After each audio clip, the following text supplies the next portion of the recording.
दुर्गा सप्तशती अध्याय तीसरा। सेनापतियों सहित महिषासुर का वध। ध्यान। जगदम्बा के श्री अंगों के कांति उदय काल के सहस्र सूर्यों के समान है। वे लाल रंग की रेशमी साड़ी पहने हुए हैं। उनके गले में मुंडमाला शोभा पा रही है। दोनों स्तनों पर रक्त चंदन का लेप लगा है। वे अपने कर कमलों में जप मालिका, विद्या और अभय का तथा वर नामक मुद्राएं धारण किए हुए हैं। 3 नेत्रों से सुशोभित मुखार विंद की बड़ी शोभा हो रही है।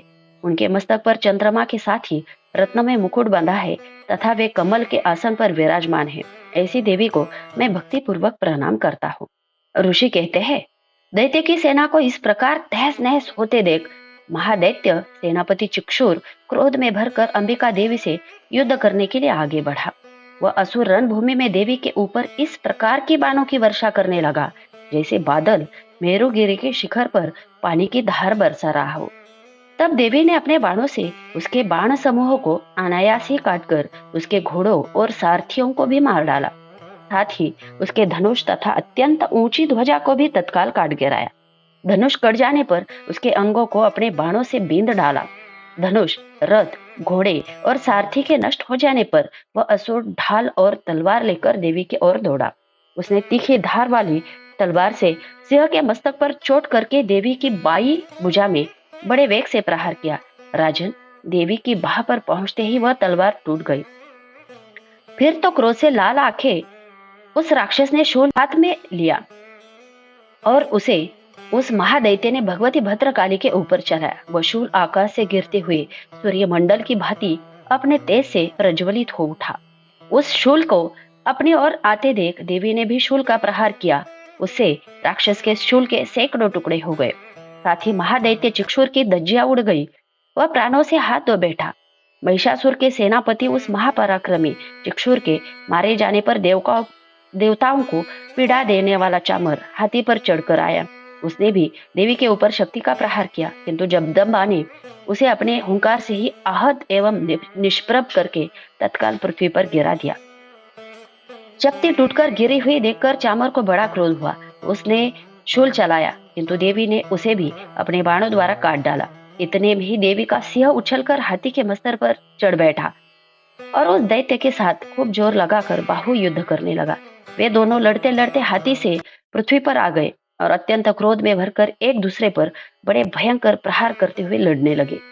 तदनंतर सिंह बड़े वेग से आकाश की ओर उछला और उधर से गिरते समय उसने पंजों की मार से चामर का सिर धड़ से अलग कर दिया।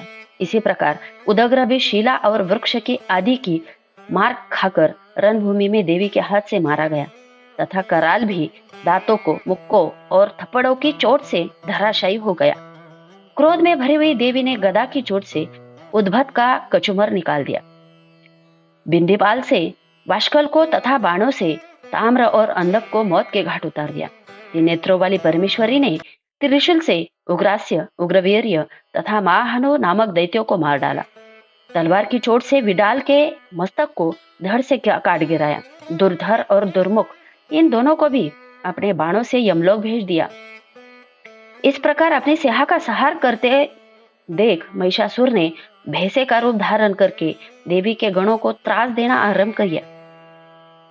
किन्हीं को थुथुन से मारकर, किन्हीं को ऊपर के खुरों का प्रहार करके, किन्हीं किन्हीं को पूंछ से चोट पहुंचाकर, कुछ को सींगों से विदीर्ण करके, कुछ गणों को वेग से, किन्हीं को सिंहनाद से, कुछ को चक्कर देकर, कितनों को निश्वास वायु के झोंके से धराशायी कर दिया।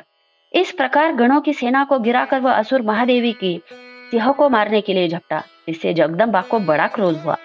उधर महापराक्रमी महिषासुर भी क्रोध में भरकर धरती को खुरों से खोदने लगा तथा अपने सिंगों से ऊंचे ऊंचे पर्वतों को उठाकर फेंकने और गर्जने लगा। उसके वेग से चक्कर देने के कारण पृथ्वी क्षुब्ध होकर फटने लगी। उसकी पूंछ से टकराकर समुद्र सब ओर से धरती को डुबोने लगा। हिलते हुए सिंगों के आघात से विदीर्ण होकर बादलों के टुकड़े टुकड़े हो गए।